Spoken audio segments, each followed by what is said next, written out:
位于台南市民权路二段巷内旧地名汉之家，因为A个参照未强，已经是名副其实的秘境。目前道路两边旁远的房舍大小严格，并设计9大互相编织，成为有台南色彩临时市场展览空间。而这拢是艺术家蔡佩璇向市府申请社区营造的杰作，嘛因为艺术团体持续第4档伫遮办活动，大大减少政府头痛的天高热威胁以及所得。今年伫遮经透过义务，也是无任何金钱的买卖，鼓励将家己用袂到的物品甲别人交换，吸引侪民众伫头一天交关日就来参加，甚至有受灾户嘛送来工地工停车的7套米，希望分享祝福。咱民权路这条路就是古早时阵就是旧咧边啊，恁兜若有生产什么农产品，你摕地瓜来，伊摕番麦来，两个就相换。我讲哦，安尼足好呀，足有意义的。看起来拢要水水的啊，单条就拍算啊，咱何必？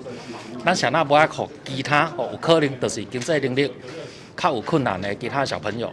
那当互因去算安尼。透过这一次的活动，我们希望说大家把家里闲置但是都还非常好的东西可以拿出来。那或许我不需要的地方是别人需要的。那我们透过这样的方式可以做交流。其实还有一个很重要的原因哈，就是我们或许会进入到别人的客厅，那大家也可以把我们这边当成客厅哈，在我们的客厅里面交流一下这样子。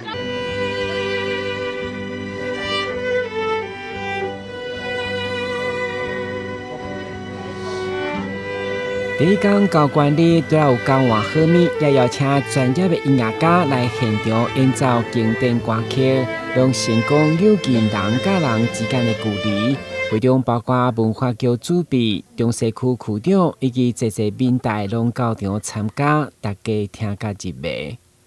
蔡佩璇老师，那他其实用了4年的时间，在街区里面透过艺术介入的方式，然后让民众来认识我们周边实际上生活，就台南真正的样子是什么。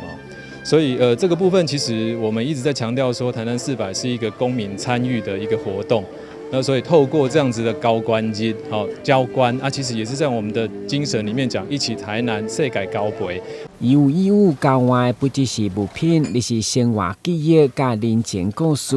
也请你伫10月19号之前做回来响应。